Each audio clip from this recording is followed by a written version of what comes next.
What's up, guys? Mason the Brock Henderson here. This is Arrow Season 4, Episode 20... just 20.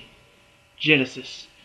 It was a pretty good episode. I'm not going to say that it was anywhere near as good as what it should be, but at the same time, there was some good stuff in this episode.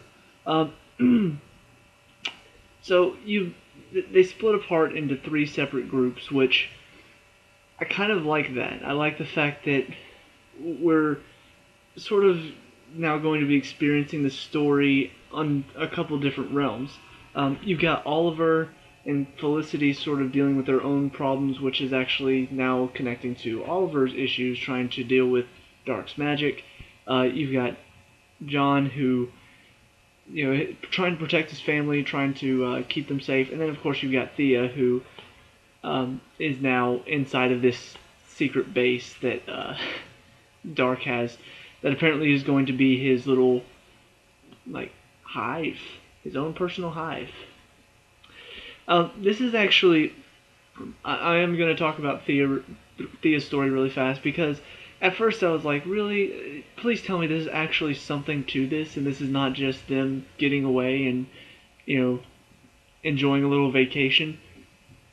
And, I've not had an issue with Alex. At first I felt like he was just thrown in there, kind of like that one kid that ended up being out. He was working for the League of Assassins. It felt like he was just thrown in there so that whenever Roy returns, it's like, oh no, Thea has a new boyfriend and Roy is back, and now what are they gonna do? That's what Alex felt like to me at first. But now they actually feel like they're developing his character. They actually are in a relationship. And on top of that, it means something now. The fact that H.I.V.E. Dark has given him the pills that controls him and not really forced, but commanded him to bring Thea to the base, which I do have to wonder why they're saving Thea. That is a bit strange, but anyway, I like the fact, at first I was like, okay, this can't be just a normal vacation, and she started noticing things were wrong, something's up with this place, and I'm like, okay, so something is wrong. Is Alex working for Damien Dark? No. They've already done that. They've had the guy that comes in and Thea likes him and then they start sleeping together, and the next thing you know, oh no, he actually works for the bad guys. So I like the fact that he was taking vitamins that ended up being the mind control pills. I like the fact that he wasn't actually working for Dark. He just unwittingly ended up Dark's pawn in all of it. But, I like that twist. I like the fact that they didn't just go the typical, oh no, Alex actually works for Damien now. What? Who would have saw that coming? That would have been really stupid. But then, of course, at the end, they pull back and show this whole facility now, which actually, the only thing I really know about H.I.V.E. comes from the show Teen Titans, which is a great show. If you watch that show, you know what I'm talking about. If you watch Teen Titans Go, you have no idea what I'm talking about, because it's nothing like that. But there was a season that, Brother Blood, who was actually an Arrow, was the dean of this school called H.I.V.E. Academy. And there was one episode where they actually built a base underwater, and it looked a lot like this one. So I wonder if that's what H.I.V.E.'s bases normally look like in the comics and just in general. But yeah, I mean, it's a huge place. You could see whenever they pull back just how massive this place is, and it's supposed to keep them alive during a nuclear fallout, so welcome to Arrow Season 5, hashtag Fallout 4. No, I'm just kidding. No, but, I like the fact that we get to see the base now. We get to see sort of what the actual plan is. And that involves some other stuff going on. You got John is with Lila. He's gotten to their safe house, and he's with them now, and then they're talking. And then, of course, Andy pops up on face recognition. It's like, it's a trap! But John falls for it anyway, thinking, oh, maybe I can save my brother. And ends up getting captured, ends up getting tortured, and then escaping, which it was a pretty badass scene, but at the same time, was a little too easy. Um, and so ends up leading Dark and Andy right back to Lila. Turns out Dark needs the Rubicon was put into Lila's skin, which how did he know that? Um, I would like to know how he figured out about that, because that's got to be something that she only told the higher ups and Argus. So is there a mole, or did John just or did Andy just somehow figure it out? I don't know. I don't know. I don't know. Anyway, but he ends up getting the Rubicon out of her skin. And I'll talk about the Oliver fight in a second. And then John ends up tracking or escaping with little Sarah, and Andy's coming after him. It looks like they've caught up, and then Felicity out of nowhere, bam, with the truck again. She loves hitting people with that truck. But then John tracks Andy down, and at first I was like, they're just going to take him into custody, right? Like, because it didn't feel. Whenever he was threatening him at first, and Andy's like, "You're not going to pull the trigger," and then he didn't. He's like, "Laurel would be so disappointed in you." I'm like, "No, Laurel would be proud of him for not shooting him based on her death.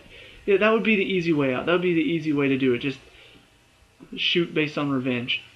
But he didn't do it. I'm like, okay, yeah, go John. And then this whole conversation, he's sitting there constantly threatening his family, saying, "I'm going to get out eventually. We're going to come after Lila and Sarah. There's not going to be anywhere they can go where they'll be safe." All of this stuff. I'm just thinking, this is going on way too long. He's going to shoot him. And sure enough, it was a moment of just, you could see how they were doing it. You could see how they were setting it up. The words that Andy was saying at the time, something like, "You're not going to pull the trigger. You're too much of a coward," and blah. And I'm just like, dude, he's going to shoot you. Like, you need to shut up or he is going to shoot. Bam! Okay, he shot you. There you go. That's why you need to shut up. So, yeah. I mean, John killing Andy, didn't really see it coming. That's a good twist. And unfortunately, it is mired by the painful realization that John decides to lie to Lila about it and tell her that, "Oh, he went for my gun. I had to do it. I had to put him down." Dude, why? Just tell her it was a moment of weakness. He was threatening you and Sarah, saying that you guys would never be safe. I don't know what came over me. It was because now that you've lied to her, that's gonna come back to bite you in the butt. It's anyway. But overall, I did enjoy the Diggle storyline and where they were going with that. And then finally, you have Oliver and Felicity tracking down this shaman. Turns out to be a woman, and another beautiful woman in the show, because the show didn't have enough already. But she's the one that's going to train Oliver how to resist Dark's magic. Come to find out that to resist Dark's magic, you need the opposite of what fuels his magic, which is death and fear, which is hope and light. And so, of course, I knew they were going to do this one of two ways. It was either going to be one, it takes him some tries, but eventually he gets it. It takes some time, but he ends up finally getting it. He nearly dies in the process, but he finally realizes what he's got to do. Or he fails, and then later on, whenever he needs to do it, he can do it now. And they went option 2. And unfortunately, of the two options, that is the most cliche of the two. Very frustrating that they decided to go literally the most cliche route that could have possibly chosen with this. How many times have we seen this? Like, "Oh, you're never going to be able to do it. You're going to fail. You have to do this one thing to save the world, to save yourself, to save the ones you love. If you can't do this, you're going to die. You can't do this. You're going to die. Oh, you need to do it right now? Bam! You just all of a sudden learn how to do it out of nowhere. Good job. Great job. I don't know how you did it, but great job." It's so cliche. I'm so sick of seeing the storyline done because it's been done over. It's been overdone over and over and over again. I was so upset to see it. However, There was one redeeming moment. He's talking to Felicity about it, and I'm sitting there expecting them to go even more cliche and be like, I thought about you, and that's what brought the light to me. I love you. And I was going to turn it off. I was going to go sit down. I was going to contemplate how to find the writers of Arrow and just murder them in the most painful way possible. Not quite that. I'm not crazy. I'm not a psychopath. I don't kill people. Maybe, but I was waiting for it. I was waiting for him to be like, I heard you. I heard your voice, or I thought about you, and that's what, you know. But he does say that. He does say, I heard your voice. But he also says, I heard John, I heard Thea, I heard Laurel. I'm like, okay, that's not bad. That is actually a better way to take it. It's not, oh, you're the love of my life and you're the one that brought me to the light. Which he does kind of say that at one point. But no, it was the team. It was all of them. They are the ones that bring him to the light. They are the ones that do that for him. I like that. I like the fact that it's not just, oh, lovey-dovey and, oh, you do all of it, you make my world. Not that I have a huge issue with lovey-dovey stuff. I just don't want to see it in a show like this. As much as the show needs something to sort of take away from some of the grim and dour moments, yeah, it's got Felicity, so. But, I don't want to see that type of stuff in the show. I don't want to see, oh, it was my love for you that brought me to the light. I don't want to see that stuff. It's unrealistic. It's just, I don't know.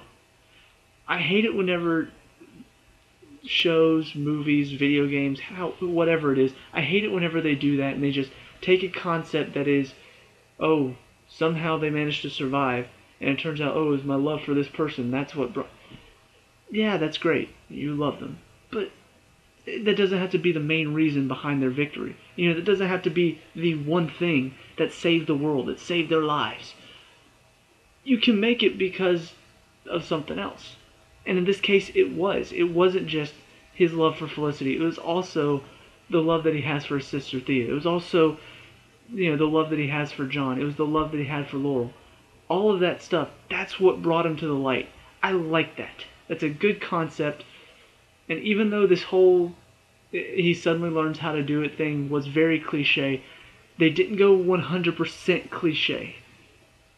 And that's important in a show like this because there are going to be times whenever they have the opportunity to go 100% cliche. And if they ever do go 100% cliche, well, that's when they've really lost the plot. So, overall, this episode was good. It was enjoyable. It was fun at times. It was shocking at moments. But, it could have been better. I will say it ended on a high note. But it really could have been better. So, see where it goes from here. I'm only one episode away from being caught up. Finally! So, yeah, those are my thoughts on this episode. Let me know what you think down in the comments below. If there's anything I missed that you want to discuss, let me know. We can talk about it. And, as always, leave a like and subscribe for more Arrow. I'll see you at the next review. Peace out.